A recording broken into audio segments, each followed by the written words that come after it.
ዐቢይ ጾም አራተኛው ሳምንት መጻጉዕ ይባላል። ይሄንን አጭር ግጥም ላይክ፣ ሼር፣ ሰብስክራይብ ማድረጋችሁን እንዳትረሱ።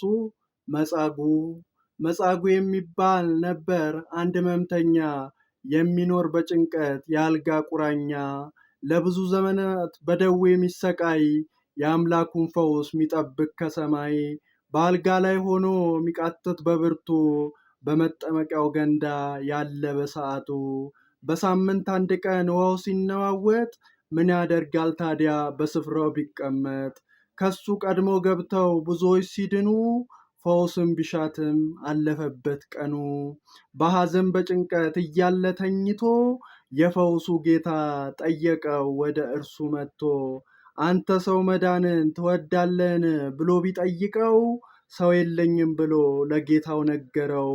በቃ ተመላለስ አልጋህን ተሸከም ብሎ ተናገረው ቸሩ መድኃኒዓለም።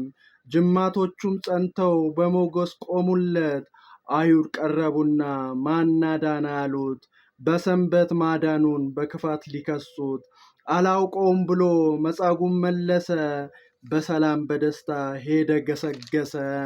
በሰንበት ማዳንስ ተገቢ አይደለም ብለው ተነሱበት በወልደ ማርያም።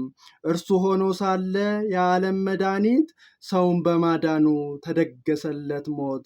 ያሬድም በዱጋው አርቆ የጻፈው የጌታ ውለታ በእውነት ቢገባው ነው።